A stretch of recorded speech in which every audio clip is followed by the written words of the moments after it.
मैं यहां आया आपसे कुछ बातें कहने के लिए और कुछ गंभीर बातें कहना चाहता हूं। हालांकि इस देश में अब परंपरा टूट गई है गंभीर व्याख्यानों की, गंभीर भाषणों की। आजकल इस देश में जिस तरह के भाषण होते हैं वो भाषण मुझे लगता नहीं कि इस देश को कोई दिशा दे पा रहे। गंभीर बातें होती नहीं हैं, न समाज में हो रही हैं, न पार्लियामेंट के अंदर हो रही हैं। जिनको देश की दिशा देनी चाहिए वो दिशाहीन हो गए हैं। तो दिशाहीन लोग कभी समाज को दिशा नहीं दे पाते। मेरे जैसे आदमी को इस काम में लगना पड़ा, ये मैं बहुत खुशी से नहीं लगा हूं। देश की परिस्थितियां, देश के हालात, बढ़ते हुए इस देश के ऊपर अंतर्राष्ट्रीय दबाव, बढ़ती हुई गुलामी, टूटता हुआ समाज, शक्तिहीन होता हुआ समाज, बढ़ती हुई गरीबी, बेरोजगारी, ये तमाम बड़े कारण हैं जिन्होंने मेरे जैसे नौजवान को बहुत अंदर से परेशान किया है। और उस परेशानी में ही मैं इस काम में लगा हूं। मेरे सोचने का ढंग थोड़ा फर्क है। किसी भी समस्या के बारे में मैं जब विचार करता हूं तो थोड़ा गहरे जाता हूं उस समस्या में। उसका शायद एक कारण यह भी हो सकता है कि मैं विज्ञान और तकनीकी का विद्यार्थी रहा और आज भी हूं। तो विज्ञान और तकनीकी का विद्यार्थी होने के नाते किसी भी समस्या की समाधान तलाशने के लिए उसके जब तक हिस्टोरिकल एस्पेक्ट को समझ नहीं लेता तब तक मुझे वो समस्या समझ में नहीं आती। इस देश में वर्तमान में जो परेशानियां हैं उन परेशानियों को भी मैंने वैसे ही समझने की कोशिश की है। और इस देश की परेशानियों को समझने के लिए पिछले कुछ वर्षों में मैंने लगभग 20,000 से ज्यादा दस्तावेज इकट्ठे किए हैं। ये जो डॉक्यूमेंट्स मैंने इकट्ठे किए हैं ये इंडिया ऑफिस लाइब्रेरी के डॉक्यूमेंट्स हैं, लंदन के। ब्रिटिश हाउस ऑफ कॉमन्स की लाइब्रेरी के डॉक्यूमेंट्स हैं। दुनिया के तमाम दूसरे देशों की लाइब्रेरीज और आर्काइव्स से निकाले गए डॉक्यूमेंट्स हैं। कुछ डॉक्यूमेंट हिंदुस्तान की आर्काइव्स से निकाले हैं मैंने, और उनके आधार पर जो मेरी समझ बनी है वही आपसे शेयर करने आया हूं। वो सही भी हो सकती है, गलत भी हो सकती है, और विनम्रता से यही कह रहा हूं कि अगर आपको कहीं गलत लगे तो आप जरूर मुझे सुधारने की कोशिश करें। ये एक बड़ा अभियान है, देश का काम है जिसमें मैं लगा हुआ हूं, और अगर मुझसे गलती होगी तो सारे देश को उसका नुकसान सहन करना पड़ेगा। तो ये आपकी जिम्मेदारी है कि मेरी गलतियों को सुधारें। देश आजाद हो गया है और आजादी के 50 साल पूरे हो गए। सारे देश में राजनीतिक स्तर पर एक जश्न जैसा माहौल है, हालांकि उसकी आत्मा मरी हुई है। और माहौल इस तरह का है कि हम तो आजाद हो गए हैं, 50 साल पूरे हो गए हैं, ये देश गणतंत्र हो गया है। और हिंदुस्तान की पार्लियामेंट में भी उस दिन 15 अगस्त माने 14 अगस्त की रात 1997 को आपने जो कुछ देखा वो देखा ही होगा। आजादी का एक बड़ा मेला सा मनाया गया। इस देश में आजादी के जश्न मनाने की भी कुछ ऐसी परंपराएं पड़ रही हैं, जैसे उदाहरण के लिए इस देश में आजादी का जश्न मनाने के लिए अमेरिका से एक संगीतज्ञ आ गया था, यानी। तो हिंदुस्तान की आजादी का जश्न मनाने के लिए अमेरिका से संगीतकार बुलाया जाता है, ये मेरे समझ के बाहर की बात है। उस यानी को हिंदुस्तान की आजादी के बारे में क्या समझ है और कितनी समझ है, और साथ ही साथ उस यानी को संगीत की कितनी समझ है जो मेरे देश में चलता है और बजाया जाता है। फिर एक दिन मैंने सुना, अखबारों में पढ़ा कि हिंदुस्तान की आजादी का जश्न मनाने के लिए अमेरिका की एक नाटक कंपनी आई, उसका नाम था पॉल टेलर की कंपनी। तो पॉल टेलर की कंपनी हिंदुस्तान के 10-12 शहरों में नाटक करती थी, और पॉल टेलर जो है उस नाटक के माध्यम से दिखाने की कोशिश करते थे, लेकिन उनको मालूम नहीं था कि झांसी की रानी लक्ष्मीबाई कौन थी और उसने क्या क्या किया था। वो कोशिश करते थे हिंदुस्तान की आजादी का इतिहास बताते, लेकिन उसी दृष्टि से कोशिश करते थे जैसे अमेरिका वाले हिंदुस्तान को देखते हैं, भारत को देखते हैं। और दुर्भाग्य ये है कि हिंदुस्तान की आजादी के जश्न के जितने कार्यक्रम हो रहे हैं वो सब विदेशी कंपनियों द्वारा स्पॉन्सर हो रहे हैं। माने जिन विदेशी कंपनियों के कारण इस देश की आजादी चली गई थी, जिस ईस्ट इंडिया कंपनी और अंग्रेजों के कारण इस देश की आजादी चली गई थी, अभी उन्हीं देशों की कंपनियों को हमारे देश की आजादी से इतना प्यार कैसे हो गया। टेलीविजन पे रात दिन विज्ञापन आप देखिए तो जितने विज्ञापन हिंदुस्तान की आजादी के कार्यक्रम के आते हैं वो सब विदेशी कंपनियों द्वारा प्रायोजित किए हुए होते हैं। तो ये कुछ विद्रूपताएं हैं, ये कुछ विडंबनाएं हैं इस देश की। और इसी विडंबना के बीच में मेरी बात आपसे कहने की कोशिश कर रहा हूं कि ये जो आजादी के 50 साल पूरे हुए हैं, हम कहां आ गए हैं और हुआ क्या है पिछले 50 साल में। पिछले 50 साल में जो कुछ इस देश में हुआ है उसको अगर ठीक से समझना हो मेरे जैसे विद्यार्थी के लिए, तो मैं हिंदुस्तान के पिछले 500 साल को भी समझना चाहता हूं कि पिछले 500 साल इस देश में क्या हुआ है। और पिछले 500 साल इस देश में जो कुछ हुआ है अगर वो समझ में आ जाएगा तो अभी जो कुछ चल रहा है वो भी आपके समझ में आ जाएगा। और मैं मेरी बात यहां से शुरू कर रहा हूं कि इस देश में कोई आजादी आई नहीं है और इस पर ताली बजाने की जरूरत नहीं है। यह मेरे दिल का दर्द है। इस देश में कोई आजादी आई नहीं है। यह देश अभी भी उतना ही गुलाम है जितना कि अंग्रेजों के जमाने में था। और कई बार मैं इस बात को एक कदम आगे जाके कहता हूं कि यह देश इस समय अंग्रेजों के जमाने से ज्यादा गुलाम है। देश की व्यवस्थाएं अंग्रेजों के जमाने से ज्यादा गुलाम हैं। तो प्लानिंग के 3 चरण निर्धारित किए गए हैं।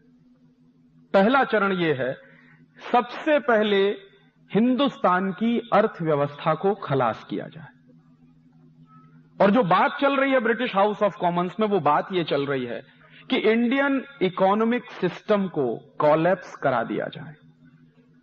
और इंडियन इकोनॉमिक सिस्टम जब कोलैप्स हो जाएगा तो हिंदुस्तान के व्यापारी, हिंदुस्तान के उद्योगपति, हिंदुस्तान के पूंजीपति सब खलास हो जाएंगे। और ये व्यापारी, पूंजीपति और उद्योगपति अगर खलास हो जाएंगे हिंदुस्तान में, तो हमारी ईस्ट इंडिया कंपनी का माल हिंदुस्तान के गांव-गांव में बिकने लगेगा। और इस डिबेट को चलाते हुए विल्बरफोर्स कह क्या रहा है, एक मजेदार बात आज आप देख रहे हैं जो चल रहा है उसका कंपैरिजन मैं कर रहा हूं। विल्बरफोर्स कह रहा है कि हमको हिंदुस्तान में फ्री ट्रेड करना है। तो एक एमपी पूछता है उससे, what do you mean by free trade? तो विल्बरफोर्स कह रहा है कि फ्री ट्रेड का माने ब्रिटिश गुड्स का हिंदुस्तान के गांव-गांव में बिकना, ब्रिटिश गुड्स का, ब्रिटेन के माल का हिंदुस्तान के बाजारों में भर जाना, और ब्रिटिश के माल का, ब्रिटेन के माल का हिंदुस्तानी लोगों द्वारा ज्यादा से ज्यादा कंजम्पशन करना, उपभोग करना, यह है फ्री ट्रेड। इसके सेकंड पार्ट में एक बात और कह रहा है विल्बरफोर्स, फ्री ट्रेड की व्याख्या करते हुए सेकंड पार्ट में यह कह रहा है कि यह जो फ्री ट्रेड चलेगा इसमें एक चीज और होनी चाहिए कि हिंदुस्तान में बहुत अच्छा रॉ मटेरियल है जो इंग्लैंड में नहीं है। जैसे कॉटन का रॉ मटेरियल है, स्टील के ओर्स हैं इस देश में, आयरन ओर बहुत अच्छा है, और भी तमाम तरह के रॉ मटेरियल हैं। तो वो कह रहा है कि कुछ इस तरह का फ्री ट्रेड चलना चाहिए कि जिससे हिंदुस्तान का सारा रॉ मटेरियल ब्रिटेन में आना शुरू हो जाए और उस रॉ मटेरियल के लिए हमको एक नया पैसा खर्च नहीं करना पड़े और उस रॉ मटेरियल से हम फिनिश प्रोडक्ट बनाएं और वापस इंडियन मार्केट में ले जाकर बेचें। तो जब ये डिबेट कंक्लूड हो रही है तो उस डिबेट को इंप्लीमेंट करने के लिए पॉलिसीज बनाई जा रही हैं। और वो पॉलिसीज क्या बन रही हैं? पहली पॉलिसी बनी है और ईस्ट इंडिया कंपनी को एक चार्टर इशू किया गया है ये ईस्ट इंडिया कंपनी जब आई है तो 20-20 साल के चार्टर उसको दिए जाते। पहला चार्टर 1601 में मिला है, फिर दूसरा चार्टर 1621 में मिलता है, फिर इस तरह से 20-20 साल से चार्टर दिए जाते हैं। चार्टर माने अधिकार पत्र। तो इस तरह से 1813 की ये डिबेट जब कंक्लूड हो गई है तो ईस्ट इंडिया कंपनी को एक स्पेशल चार्टर इशू किया गया है हाउस ऑफ कॉमन्स की तरह से, और उस तरफ से, और चार्टर का नाम है चार्टर फॉर फ्री ट्रेड। और मैं जोर दे रहा हूं इस फ्री ट्रेड शब्द पर कि ये जो फ्री ट्रेड शब्द है ये कोई नया नहीं है, ये 250-300 साल पुराना शब्द है। आज जो कुछ आप अखबारों में पढ़ते हैं, सुनते हैं कि इस देश में लिबरलाइजेशन हो रहा है, ग्लोबलाइजेशन हो रहा है, किस लिए हो रहा है? फ्री ट्रेड के लिए हो रहा है। तो ये फ्री ट्रेड तो इस देश में अंग्रेजों ने भी चलाया है। और अंग्रेज इस देश में फ्री ट्रेड क्यों चला रहे हैं? इंडियन इकोनॉमिक सिस्टम को बर्बाद करना है और ब्रिटिश इकोनॉमिक सिस्टम को इस देश में स्थापित करना है, इसके लिए वो फ्री ट्रेड चला रहे हैं। तो उस फ्री ट्रेड में पॉलिसीज क्या बन रही हैं? जो सबसे पहली पॉलिसी बनी है कंपनी सरकार की, 1813 में इस देश में कंपनी की सरकार है, ब्रिटेन की सरकार नहीं। ब्रिटेन की सरकार आई है 1858 के बाद, रानी की सरकार सीधे 1858 के बाद आई है। उसके पहले कंपनी की सरकार है, माने ईस्ट इंडिया कंपनी की सरकार है। तो ईस्ट इंडिया कंपनी की सरकार जो है वो पॉलिसी क्या बना रही है? फ्री ट्रेड का चार्टर आ गया है और उसके आधार पर जो सबसे पहली पॉलिसी बनाई जा रही है वो पॉलिसी क्या है?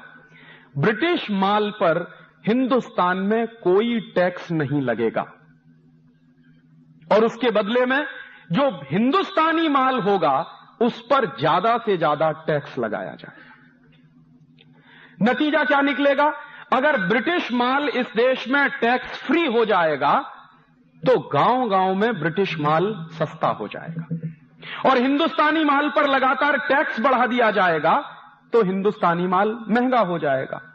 तो स्वदेशी माल महंगा हो जाएगा और विदेशी माल सस्ता हो जाएगा। इसके लिए पॉलिसी बनाई है कंपनी सरकार ने, जिसको कहा गया है चार्टर फॉर फ्री ट्रेड। और उसके तहत इस देश में अंग्रेज कुछ कानून बना रहे हैं। कानून क्या बना रहे हैं? ब्रिटेन के माल पर तो टैक्स हटा दिया पूरी तरह से और कोई इंपोर्ट ड्यूटी नहीं लगेगी ब्रिटेन के माल पर, और हिंदुस्तानी माल बनाने वाले लोगों पर सबसे पहला टैक्स लगाया गया central excise and salt tax. और ये अंग्रेजों ने क्यों लगाया है सेंट्रल एक्साइज टैक्स? ताकि हिंदुस्तान में माल बनाने वाले लोगों का माल महंगा हो जाए। तो सेंट्रल एक्साइज टैक्स लगा दिया, माने जो वस्तुएं बन रही हैं उस पर उत्पाद कर, वस्तुओं के उत्पादन पर कर। उसके बाद हिंदुस्तानी व्यापारी उन वस्तुओं को बाजार में बेच रहे हैं तो कंपनी सरकार ने वस्तुओं के बाजार में बेचने पर भी कर लगाया है, जिसको अंग्रेजों ने कहा है सेल्स टैक्स। फिर तीसरा कर कि वस्तुओं के उत्पादन पर कर, वस्तुओं के बाजार में बिकने पर कर, और उन वस्तुओं के बिकने से जो आमदनी आ रही है उस पर भी टैक्स। और उसका नाम अंग्रेजों ने रखा है इनकम टैक्स। तो उत्पादन पे सेंट्रल एक्साइज, बिक्री पर सेल्स टैक्स, बिक्री से होने वाली आमदनी पर इनकम टैक्स। उसके बाद वस्तुओं का आवागमन जो है, ट्रांसपोर्टेशन जो है, उस पर अंग्रेजों ने एक टैक्स लगाया है जिसका नाम है ऑक्ट्रॉय टैक्स, चुंगी नाका। और उसके बाद एक आखिरी टैक्स और लगाया अंग्रेजों ने। अंग्रेजी सरकार क्या करती थी, कंपनी सरकार क्या करती थी कि कहीं कहीं पुल बनाती थी।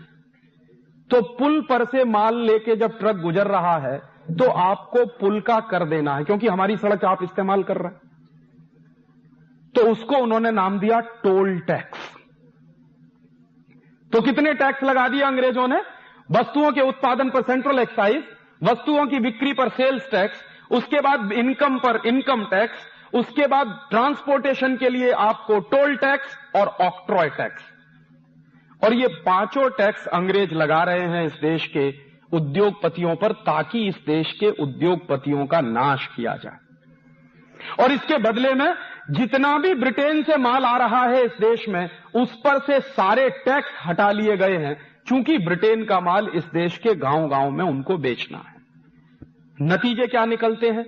जब ये पांचों के पांचों टैक्स लग जाते हैं, और उस जमाने की बात कर रहा हूं आज से लगभग 200 साल पहले की, 1844 1850 में, सॉरी 150 साल पहले की, उस समय मैंने एक दिन हिसाब लगाया कि अंग्रेजी सरकार ने कुल कितना टैक्स लगा दिया हिंदुस्तान के व्यापारियों पर।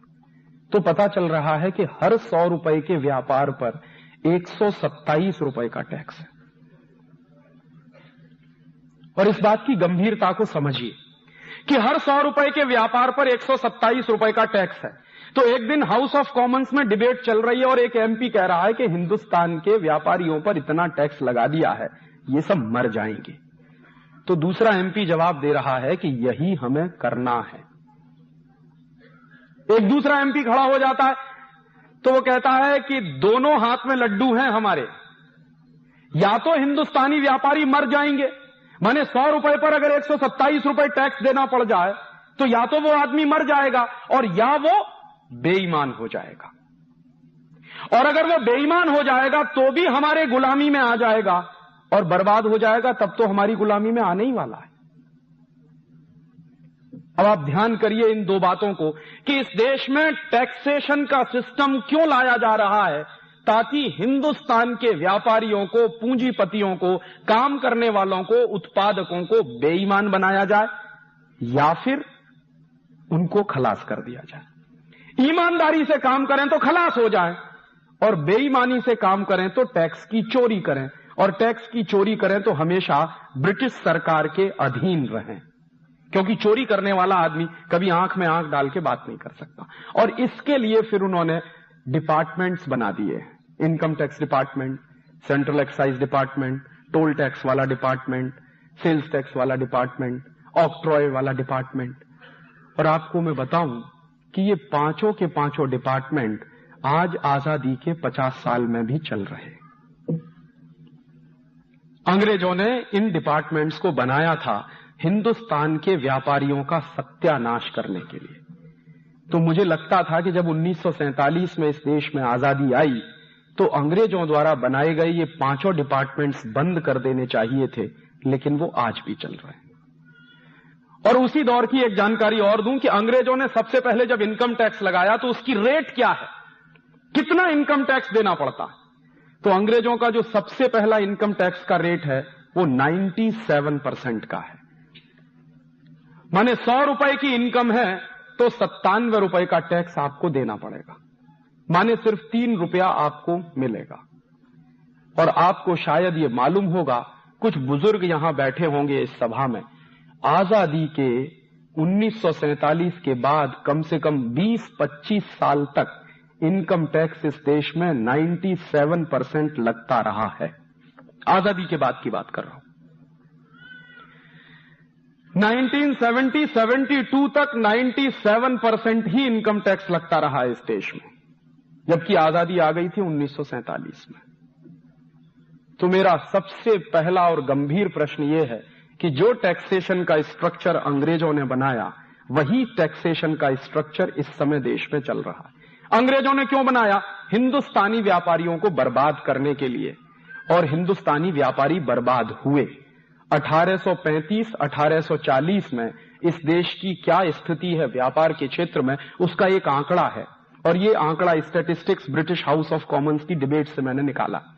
हाउस ऑफ कॉमन्स की डिबेट चल रही है तो एक एमपी कह रहा है कि हिंदुस्तान का व्यापार है कितना पूरी दुनिया में।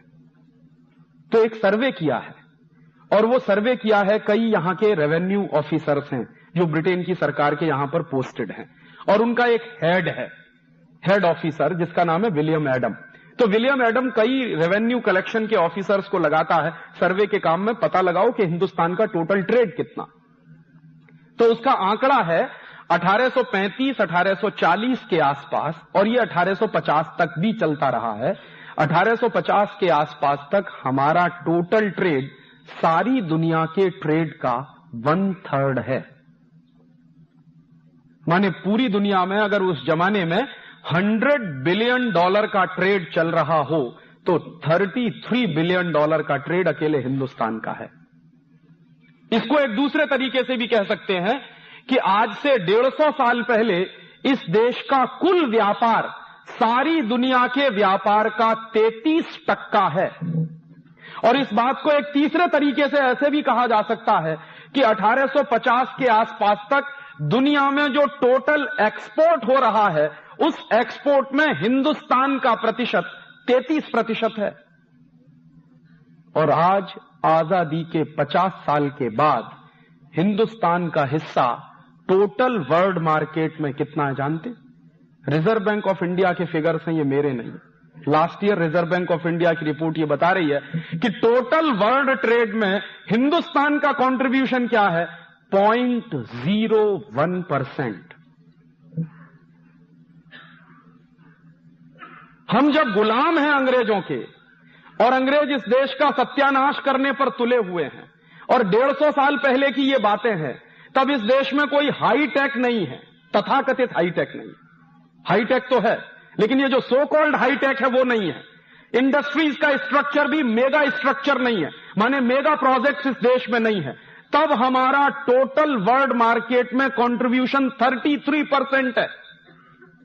और आज इस देश में लाखों लाख करोड़ रुपए के इन्वेस्टमेंट के बाद, 244 नेशनल पब्लिक सेक्टर के होने के बाद, इतनी विदेशी कंपनियों को बुलाने के बाद, हिंदुस्तान में इतने बड़े बड़े घराने होने के बाद, इतनी हाईटेक लेने के बाद, टोटल वॉल्यूम ऑफ ट्रेड कितना है? 0.01%। तो हम तरक्की की तरफ बढ़ रहे हैं या विनाश की तरफ बढ़ रहे हैं? कहा यह जा रहा है कि आप बहुत तरक्की कर रहे हैं।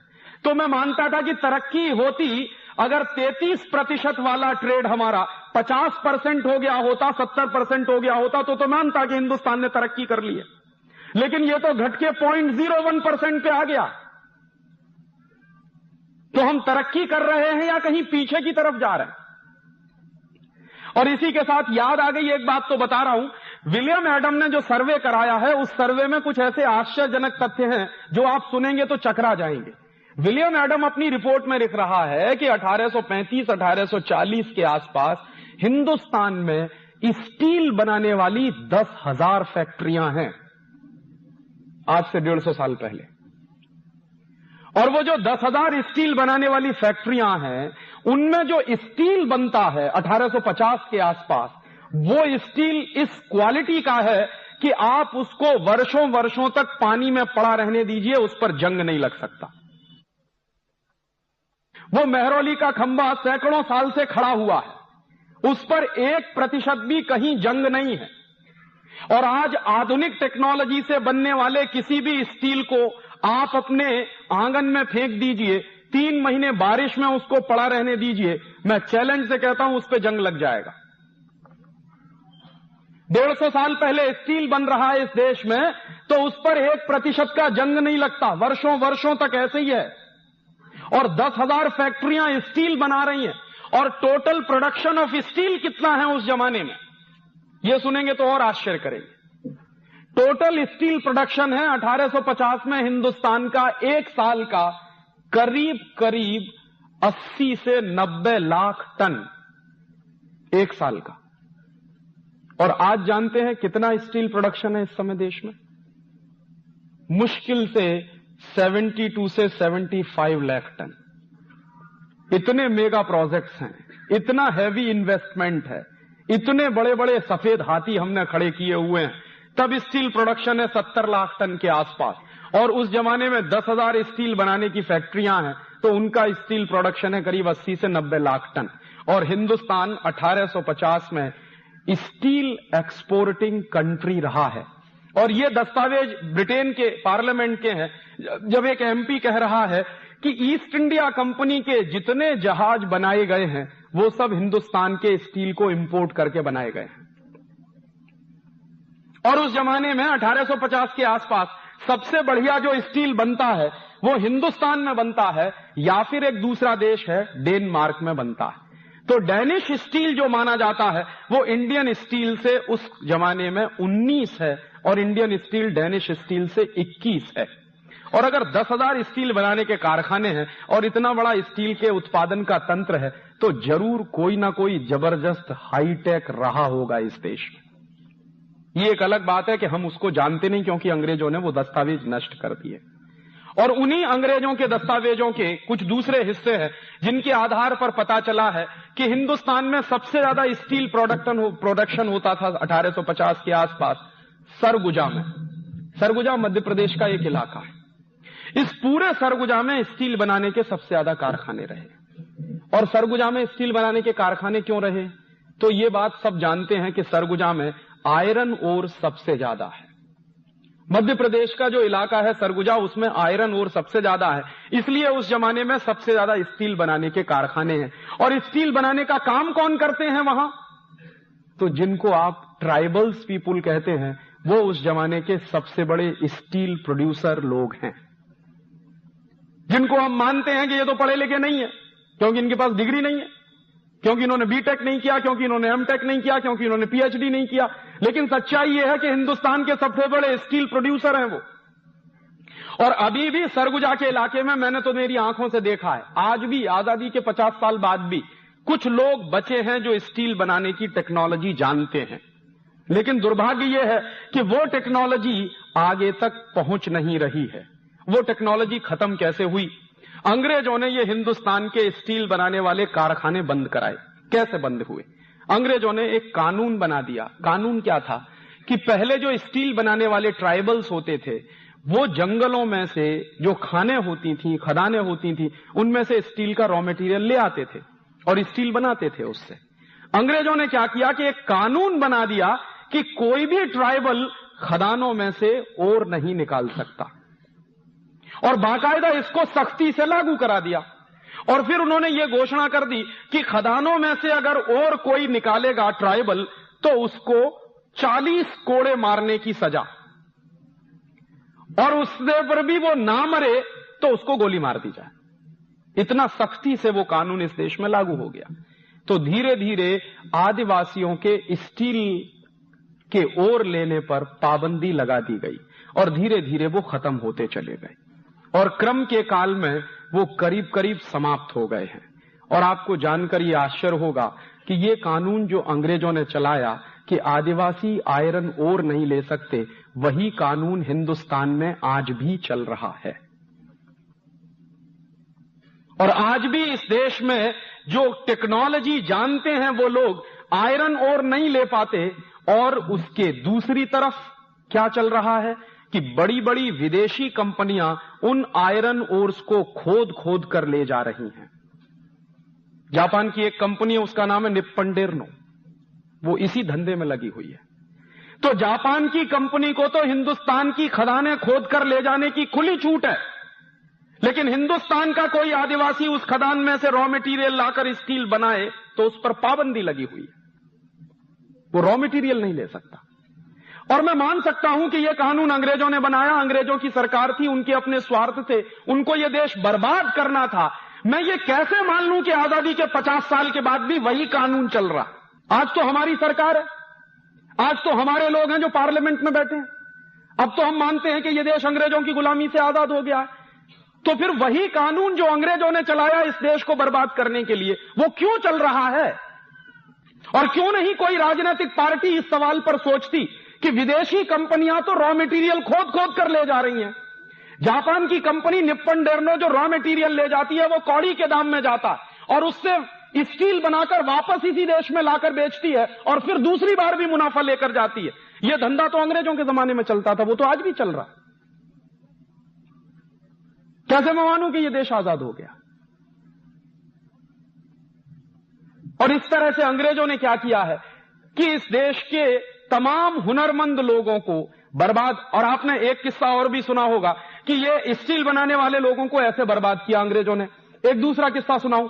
हिंदुस्तान में बहुत बेशकीमती और बेहतरीन कपड़ा बनाने वाले कारीगर होते थे और उन कारीगरों के हाथ का बनाया हुआ कपड़ा सारा देश जानता है कि एक छोटे से रिंग में से पूरा थान पार निकलता था। ढाका की मलमल इस देश में बनती थी। ढाका उस जमाने में इसी देश का हिस्सा था। बांग्लादेश तो 72 में बना है, उसके पहले वो थोड़ा पाकिस्तान का हिस्सा था और 47 के पहले हमारे देश का हिस्सा था। और ये किस्सा मैं आपसे कह रहा हूं 1750 से 1850 के बीच का। इतना बेहतरीन कपड़ा बनाने वाले जो कारीगर होते थे, उनके हाथ का बुना हुआ कपड़ा कोई कल्पना नहीं कर सकता कि मशीन इतना महीन कपड़ा बुन सकती है क्या। जिस टेक्नोलॉजी, जिस हुनर से वो कपड़ा बनाते थे, और सारी दुनिया में वो कपड़ा बिकता था, मशहूर था हिंदुस्तान का कपड़ा। सबसे ज्यादा जो एक्सपोर्ट अर्निंग्स होती थी हमारे देश को, वो दो ही चीजों से होती थी, या तो हमारे मसाले बिकते थे या हमारा कपड़ा बिकता था। तो कपड़ा बनाने वाले जो कारीगर थे, अंग्रेजों को उनसे परेशानी थी। अंग्रेजों को क्या परेशानी थी? लंकाशायर और मानचेस्टर का कपड़ा इस देश में बिक नहीं पाता था, क्योंकि हिंदुस्तानी कपड़ा ही इतने क्वालिटी का बनता था, कोई खरीदता ही नहीं था लंकाशायर और मानचेस्टर के कपड़े को। तो अंग्रेजों ने क्या किया? फ्री ट्रेड के नाम पर हिंदुस्तान का बेहतरीन कपड़ा बनाने वाले कारीगरों के अंगूठे काटे गए, उनके हाथ काटे गए। सूरत के इलाके में दस्तावेज है मेरे पास, 1 लाख से ज्यादा कारीगरों के अंगूठे कटे हैं अंग्रेजों के जमाने। बिहार में एक इलाका है, उसका नाम है मधुबनी। मधुबनी के इलाके में अंग्रेजों ने करीब 2.5 से 3 लाख कारीगरों के हाथ काटे हैं। और अंग्रेजों की ईस्ट इंडिया कंपनी ये काम करते हुए बड़ा गर्व महसूस कर रही है। और जब लंकाशायर और मानचेस्टर का कपड़ा बिकना शुरू हो जाएगा तो हिंदुस्तान की कपड़ा मिलें बंद हो जाएंगी, और ये हिंदुस्तान का कपड़ा उद्योग इस देश का सबसे बड़ा उद्योग है, जो सबसे ज्यादा एक्सपोर्ट अर्निंग देता है। अगर ये कॉलेप्स हो जाएगा तो इंडियन इकोनॉमी कॉलेप्स हो जाएगी। ये डिबेट है ब्रिटिश पार्लियामेंट की, और उसके बाद उन्होंने ये कर दिया। बाद में क्या हुआ है कि लंकाशायर और मानचेस्टर से आने वाले कपड़े पर टैक्स हटाया गया, और हिंदुस्तान के व्यापारियों के ना सिर्फ अंगूठे और हाथ काटे गए हैं, बल्कि हिंदुस्तान के व्यापारी जो कपड़ा बना रहे हैं उन पर टैक्स भी बढ़ा दिया गया। सूरत की टेक्सटाइल इंडस्ट्री पर 1840 के बाद अंग्रेजों ने 1000% एक्स्ट्रा टैक्स लगाया ताकि ये इंडस्ट्री बंद हो जाए, और मानचेस्टर और लंकाशायर का कपड़ा टैक्स फ्री कर दिया है ताकि इस देश में गांव गांव में गली गली में वही कपड़ा बिकने लगे। बाद में यहां से वो रॉ मटेरियल भी ले जा रहे हैं, और रॉ मटेरियल जो जा रहा है वो कॉटन के रूप में जा रहा है। और अंग्रेजों को रॉ मटेरियल ले जाने के लिए बड़ी प्रॉब्लम आ रही है उस जमाने में, तो उस प्रॉब्लम को सॉल्व करने के लिए अंग्रेजों ने जानते हैं क्या किया? रेल चलाई है इस देश में। मेरे बहुत सारे लोग कहते हैं, मेरे दोस्त कहते हैं कि अगर अंग्रेज नहीं आते तो इस देश में रेल नहीं होती। और रेल अंग्रेजों ने चलाई क्यों है? रेल अंग्रेजों ने चलाई है ताकि हिंदुस्तान के गांव गांव से कॉटन इकट्ठा करके रेल में भर के उसको बंबई तक पहुंचाया जाए, और बंबई से पानी के जहाज में भर के लंदन ले जाया जाए। सबसे पहली रेल चली है इस देश में, ये अहमदाबाद बंबई वाली, ये सबसे पुरानी रेलवे लाइन है इस देश की।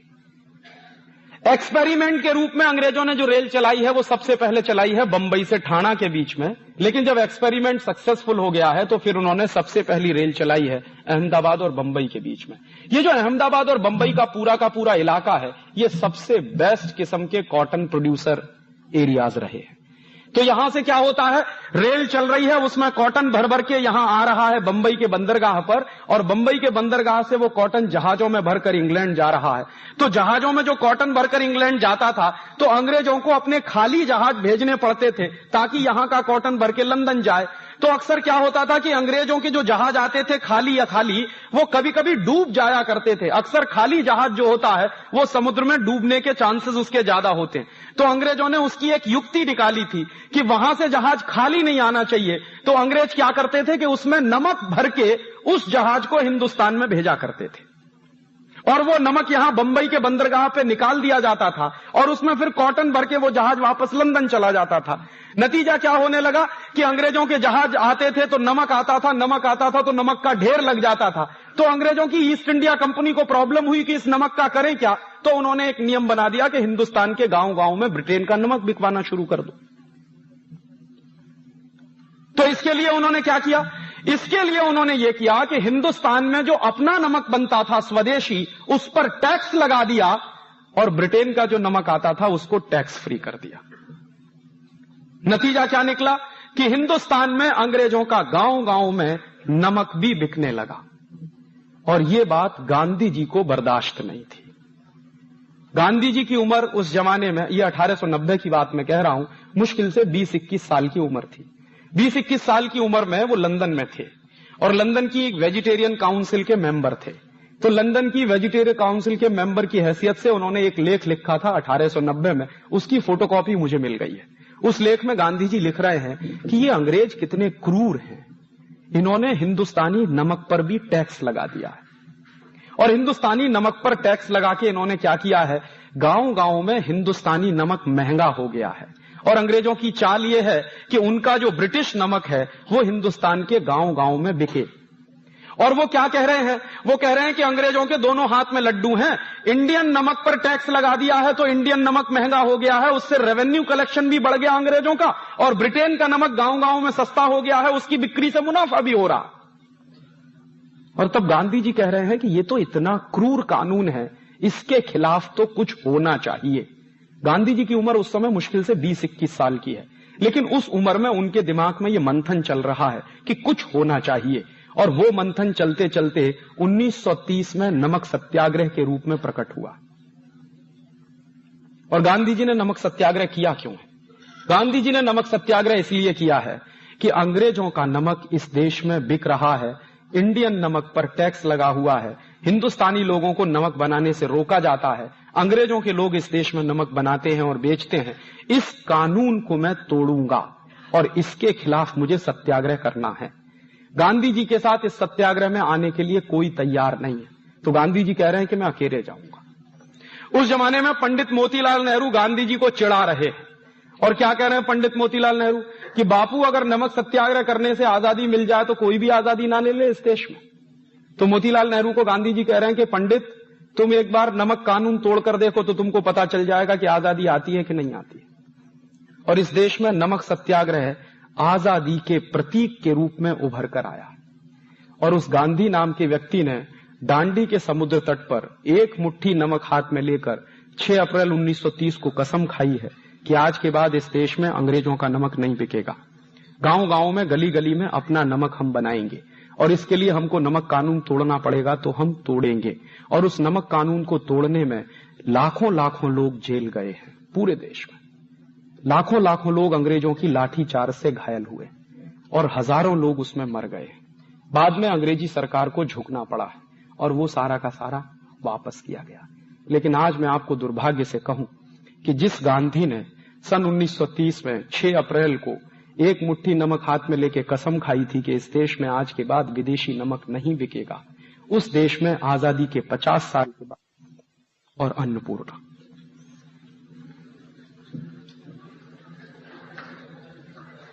और ये ताली बजाने की बात नहीं,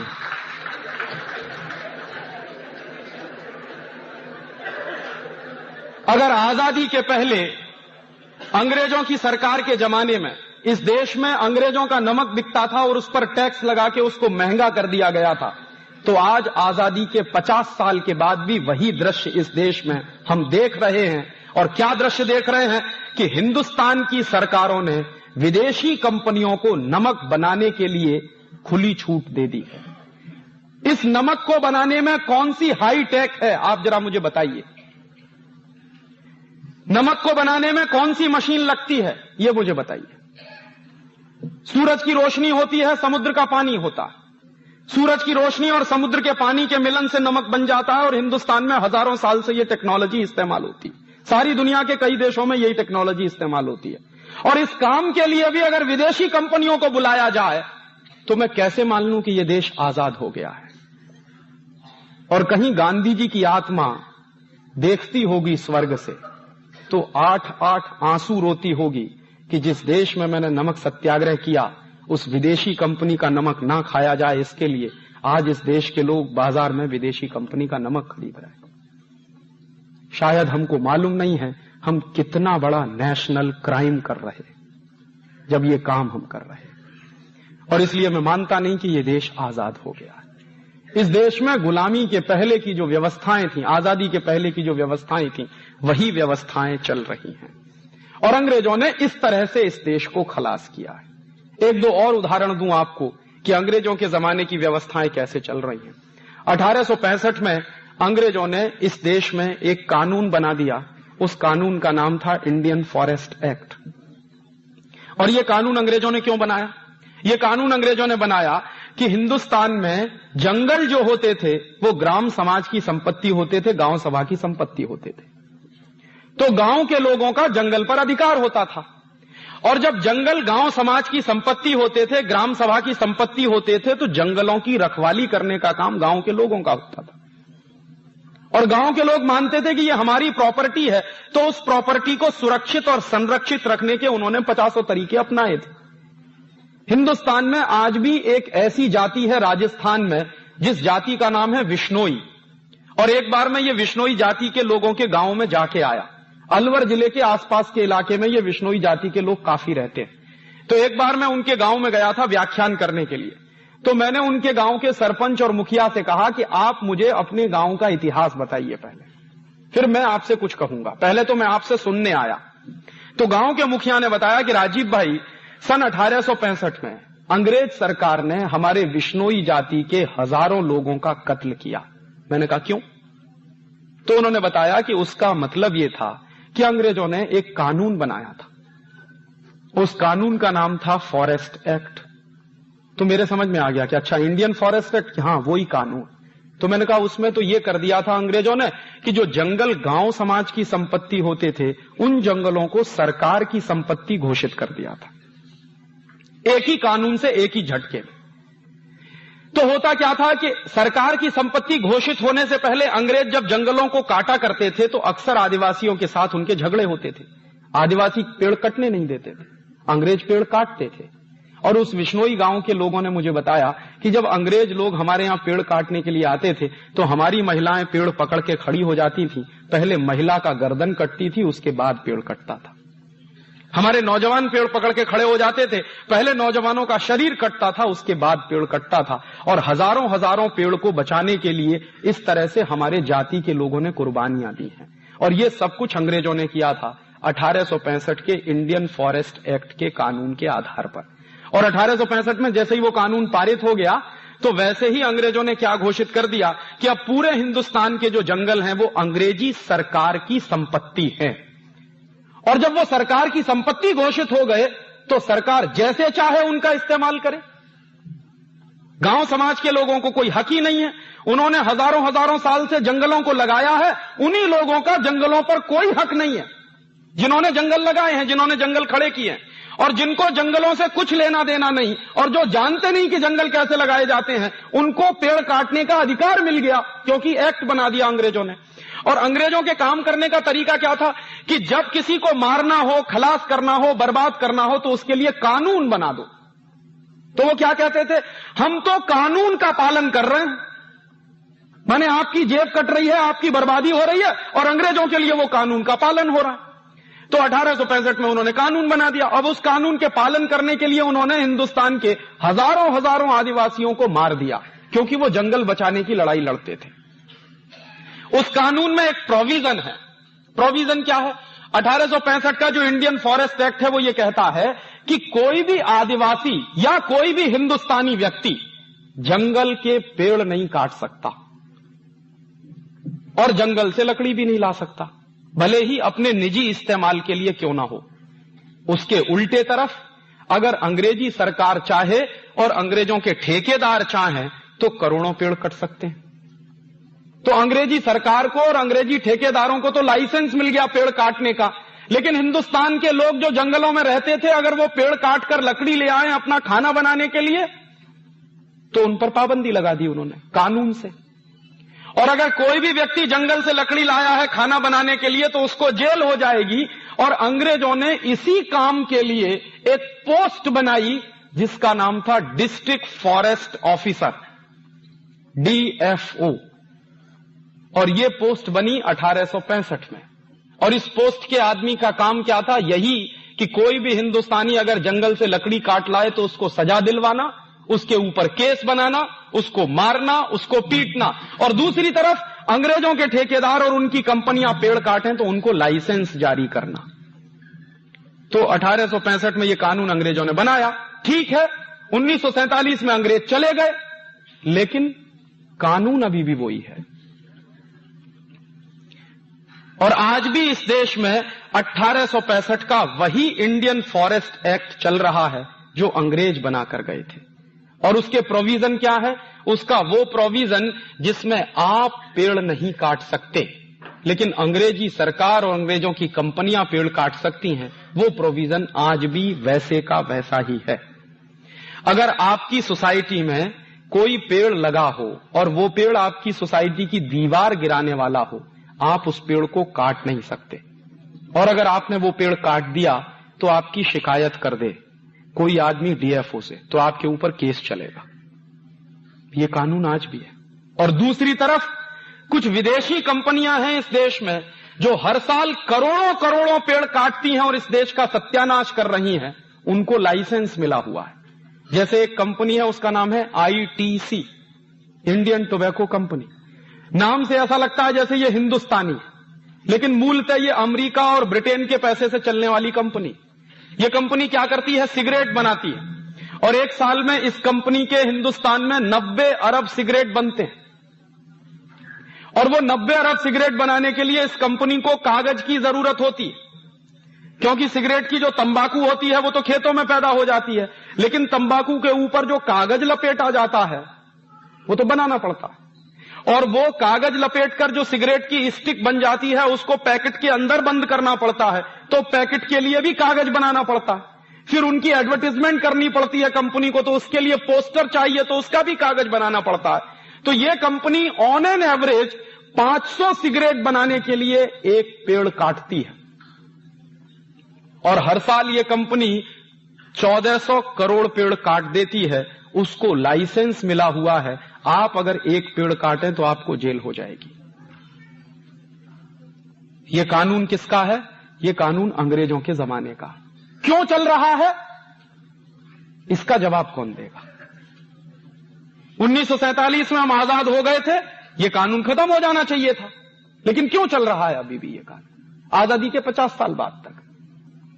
और अंग्रेजों ने जो जंगल गांव समाज की संपत्ति थे वो छीनकर सरकार की संपत्ति घोषित कर दिए। 1947 में जो सरकार आई थी उसको सबसे पहला काम यह करना चाहिए था कि जंगलों को वापस गांव समाज की संपत्ति घोषित करना चाहिए था, लेकिन वो तो नहीं हुआ आज तक।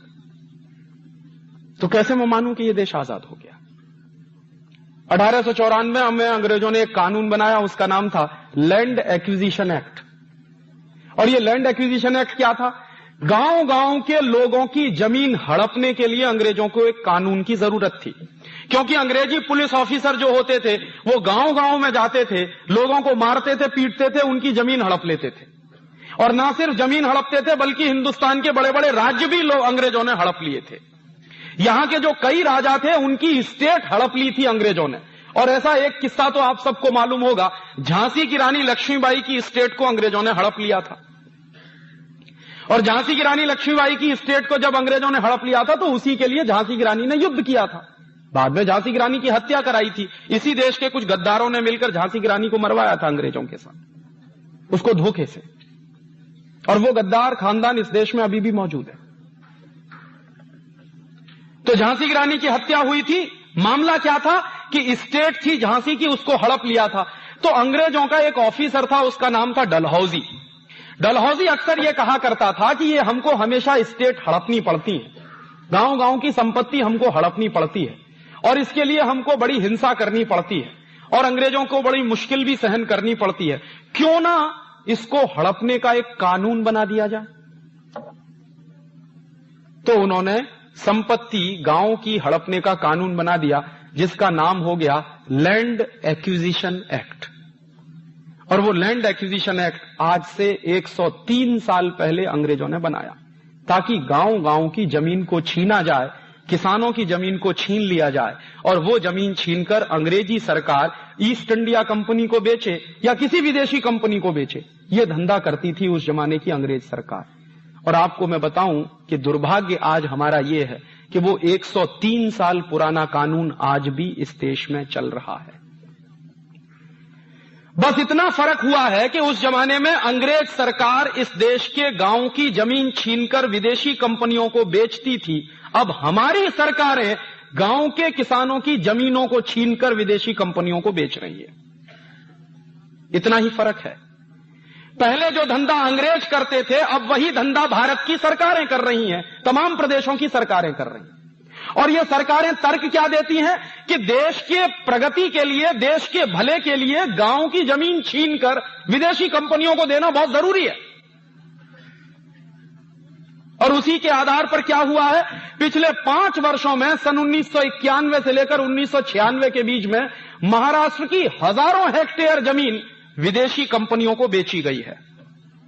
हजारों हेक्टेयर जमीन गांव के लोगों से छीनकर, उनकी पिटाई करके, उनको मारकर, उनको डरा के, उनको धमका के उनकी जमीनें छीनी गई हैं और विदेशी कंपनियों को दी गई हैं। गुजरात में पिछले 5 साल में हजारों हेक्टेयर जमीन किसानों की छीनकर विदेशी कंपनियों को बेची गई है। और हिंदुस्तान का कोई एक प्रदेश ऐसा नहीं है, कर्नाटक में हजारों हेक्टेयर के जंगल कटवाए गए हैं ताकि विदेशी कंपनियों के कारखाने वहां लग सकें। कोजेंट्रिक्स की बिजली की जो परियोजना आ रही है कर्नाटक में, वो इसी आधार पर आ रही है कि दक्षिण के वो जो पश्चिम घाट है वहां का, उसके जो बेहतरीन जंगल है उनको कटवाया जाए और विदेशी कंपनी की परियोजना चले वहां पर। यह धंधा तो अंग्रेज सरकार करती थी इस देश में। अगर वही धंधा आजादी के 50 साल के बाद हमारी सरकार कर रही है तो इसको मैं अंग्रेजी सरकार कहूं कि हिंदुस्तानी सरकार कहूं? और मैं कैसे मान लूं कि यह देश आजाद है? जिस तरह से अंग्रेज जमीन छीना करते थे गांव-गांव की, वैसे ही जमीन अगर आज छीन रही है और दी जा रही है विदेशी कंपनियों को, तो कैसे माने कि यह देश आजाद हो गया? काम तो वही चल रहे हैं, देश तो वैसे ही चल रहा, सरकारें तो वैसे ही काम करती हैं जैसे अंग्रेजों के जमाने में करती थी। 1860 में अंग्रेजों ने एक कानून बनाया, उसका नाम था इंडियन पुलिस एक्ट। और ये जो 1860 का इंडियन पुलिस एक्ट बनाया, ये अंग्रेजों ने क्यों बनाया? इसलिए बनाया कि 1857 में इस देश में क्रांति हो गई थी, विद्रोह हो गया था, बगावत हो गई थी सारे देश में। मंगल पांडे को फांसी की सजा हुई थी बैरकपुर की छावनी में और सारे देश में आग लग गई थी। गांव-गांव में नौजवान खड़े होने लगे थे, युवकों के मंडल आ गए थे और वो युवकों के मंडल फिर अंग्रेजी सरकार के लिए खतरा पैदा करते थे। तो अंग्रेजी सरकार ने हिंदुस्तान के क्रांतिकारियों को पीटने के लिए, मारने के लिए, उन पर गोली चलाने के लिए एक स्पेशल कानून बनाया जिसका नाम था इंडियन पुलिस एक्ट। और उस पुलिस एक्ट में उन्होंने क्या किया कि हर अंग्रेजी सिपाही के हाथ में एक डंडा पकड़ा दिया कि तुम हिंदुस्तानी क्रांतिकारियों पर लाठी चार्ज कर सकते हो। और कानून कैसे बनाया? कानून ऐसे बनाया कि हर अंग्रेजी पुलिस ऑफिसर को, हर अंग्रेजी सिपाही को हिंदुस्तान के क्रांतिकारियों पर लाठी चार्ज करने का अधिकार होता था, जिसको तकनीकी भाषा में मैं कहता हूं कि हर अंग्रेज ऑफिसर को राइट टू ऑफेंस था, लेकिन पिटने वाले को राइट टू डिफेंस नहीं था। और जैसे अंग्रेज सिपाही किसी को पीट रहा है, बदले में अगर वो व्यक्ति जो पिट रहा है वो अंग्रेजी सिपाही को पीट दे, तो केस उस व्यक्ति के ऊपर चलता था जिसने अंग्रेज सिपाही को पीटा, ना कि अंग्रेज सिपाही के ऊपर जो पीट रहा है। इसी को तकनीकी भाषा में कहते हैं कि हर अंग्रेज को राइट टू ऑफेंस था, लेकिन पिटने वाले को राइट टू डिफेंस नहीं था। और इस काम के लिए अंग्रेजों ने हर सिपाही के हाथ में डंडा पकड़ा दिया और उस डंडे के बाद इस देश में दनादन लाठी चार्ज होना शुरू हो गया। और जो कानून अंग्रेजों ने बनाया था 1860 में, वही कानून आज भी चल रहा है इस देश में। और आपको शायद मालूम नहीं होगा कि हिंदुस्तान का हर कांस्टेबल हाथ में डंडा लिए क्यों घूमता है। ये हिंदुस्तान के हर कांस्टेबल के हाथ में डंडा किसने दिया? कानून कौन सा है जो हाथ में वो डंडा लेके घूमता? वो कानून अंग्रेजों के जमाने का है 1860 का। और वो डंडा क्यों दिया? ताकि हिंदुस्तानी लोगों को पीटो, अपने ही भाइयों को पीटो। हमारे बहुत सारे लोग अंग्रेजी सरकार में नौकरी करते थे, अंग्रेजी पुलिस में नौकरी करते थे, तो हिंदुस्तानी अधिकारियों से हिंदुस्तानियों को पिटवाते थे अंग्रेज। अंग्रेज ऑफिसर बाद में आते थे, पहले हिंदुस्तानी भाइयों को पीटते थे। और यह दृश्य मैं मान सकता हूं कि 1860 में चलता होगा जब यह देश गुलाम होगा अंग्रेजों का। आज आजादी के 50 साल के बाद भी अगर वही दृश्य हमको देखने को मिले तो कैसे मैं मानूं कि यह देश आजाद हो गया। और इसी 1860 के इंडियन पुलिस एक्ट के आधार पर, चूंकि हर अंग्रेजी पुलिस ऑफिसर को राइट टू ऑफेंस होता था और मरने वाले को राइट टू डिफेंस नहीं होता था, इसी आधार पर गोली कांड हुआ था 13 अप्रैल 1919 को जलियांवाला बाग में। और जलियांवाला बाग में जो गोली कांड हुआ था 13 अप्रैल सन 1919 को, उसमें हुआ क्या था? 20,000 क्रांतिकारियों की एक मीटिंग चल रही थी शांतिपूर्वक, जिसमें कहीं कोई उत्तेजना नहीं थी। और एक भी क्रांतिकारी के हाथ में ना लाठी थी, ना डंडा था, ना बंदूक थी, ना पिस्तौल थी, कुछ भी नहीं था। और उन क्रांतिकारियों के ऊपर गोली चलाने का आदेश दिया डायर ने। और डायर ने जिस तरह से गोली चलाई, वो जलियांवाला बाग जिसने देखा हो, मैं तो वहां 3 बार गया हूं। उस में घुसने के लिए बहुत छोटा सा रास्ता है, मुश्किल से 3.5 फीट का रास्ता है, बहुत छोटा। उस रास्ते पर डायर ने तोप ले जाके लगा दी कि कोई भाग ना सके, और चारों तरफ से वो घिरा हुआ है, बड़ी बाउंड्री है उसकी। तो 20,000 लोगों की मीटिंग चल रही थी। डायर अंदर घुसा, फौज उसकी बिखर गई और बिना चेतावनी दिए गोली चला दी। 18 मिनट तक बराबर फायरिंग होती रही और 18 मिनट की फायरिंग में 2,000 लोग मर गए वहीं पर, और 2,000 लोग मर गए। बाद में डायर के ऊपर जब केस चला था तो उसने बयान दिया था कि मेरे पास गोलियां खत्म हो गई थी, अगर होती तो और आधा घंटे चला था। तो जब वो गोलियां चली 2,000 लोग मर गए, और बाकी लोग जो मरे वो भगदड़ से मरे। जो बच गए वो कुएं में कूदे जान बचाने के लिए, और कुएं में कूदे तो वहां मरे। और उन गोलियों से मरने वाले लोगों के जो दृश्य होते थे, इतने भीवत्स तरह से लोगों को मारा है उन्होंने, इतनी नृशंसता से, इतने क्रूर कृत्यों से उन्होंने मारा लोगों को। बाद में डायर के ऊपर जब केस चला तो डायर बाइज्जत बरी हो गया, उसको फांसी की सजा नहीं हुई। क्यों नहीं हुई? क्योंकि जज ने कहा कि 1860 का जो पुलिस एक्ट है वो डायर को गोली चलाने का अधिकार देता है, मरने वाले को राइट टू डिफेंस नहीं देता, इसलिए डायर का कोई कसूर नहीं है इसमें। और डायर को ना सिर्फ छोड़ दिया गया, बल्कि उसको लंदन में बड़े भारी सम्मान के साथ एक उपाधि दी गई थी।